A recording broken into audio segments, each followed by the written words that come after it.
une grenouille vit un bœuf qui lui sembla de belle taille. Elle, qui n'était pas grosse en tout comme un œuf, envieuse, s'étend et s'enfle et se travaille pour égaler l'animal en grosseur, disant « Regardez bien, ma sœur, est-ce assez? Dites-moi, n'y suis-je pas encore? Nenni, m'y voici donc. Point du tout. M'y voilà. Vous n'en approchez point. La chétive pécore s'enfla si bien qu'elle creva. Le monde est plein de gens qui ne sont pas plus sages. Tout bourgeois veut bâtir comme les grands seigneurs, tout petit prince a des ambassadeurs, tout marquis veut avoir des pages. La raison du plus fort est toujours la meilleure. Nous l'allons montrer tout à l'heure. Un agneau se désaltérait dans le courant d'une onde pure. Un loup survient à jeun, qui cherchait aventure et que la faim en ces lieux attirait. Qui te rend si hardi de troubler mon breuvage, dit cet animal plein de rage. Tu seras châtié de ta témérité. Sire, répond l'agneau, que votre majesté ne se mette pas en colère, mais plutôt qu'elle considère que je me vas désaltérant dans le courant plus de 20 pas au-dessous d'elle, et que, par conséquent, en aucune façon, je ne puis troubler sa boisson. Tu la troubles, reprit cette bête cruelle, et je sais que de moi tu médis l'an passé. Comment l'aurais-je fait si je n'étais pas né, reprit l'agneau? J'étais encore ma mère. Si ce n'est toi, c'est donc ton frère. Je n'en ai point, c'est donc quelqu'un des tiens. Car vous ne m'épargnez guère, vous, vos bergers et vos chiens. On me l'a dit, il faut que je me venge. Là-dessus, au fond des forêts, le loup l'emporte et puis le mange, sans autre forme de procès.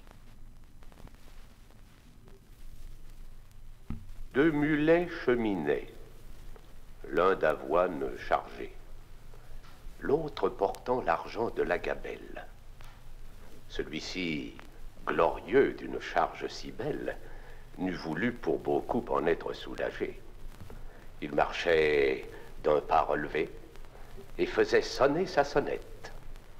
Quand, l'ennemi se présentant, comme il en voulait à l'argent, sur le mulet du fisc, une troupe se jette, le saisit au frein et l'arrête. Le mulet, en se défendant, se sent percé de coups. Il gémit, il soupire. Est-ce donc là, dit-il, ce qu'on m'avait promis? Ce mulet qui me suit du danger se retire, et moi j'y tombe et je péris. Ami, lui dit son camarade, il n'est pas toujours bon d'avoir un haut emploi. Si tu n'avais servi qu'un meunier comme moi, tu ne serais pas si malade.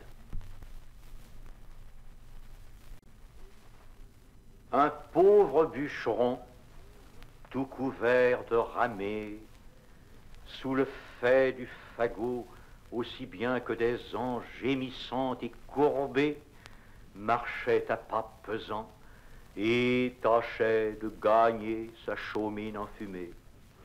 Enfin, n'en pouvant plus d'effort et de douleur, il met bas son fagot. Il songe à son malheur. Quel plaisir a-t-il eu depuis qu'il est au monde? En est-il un plus pauvre en la machine ronde? Point de pain, quelquefois, et jamais de repos. Sa femme, ses enfants, les soldats, les impôts, le créancier, la corvée, lui font d'un malheureux la peinture achevée. Il appelle la mort. Elle vient, sans tarder, lui demande ce qu'il faut faire.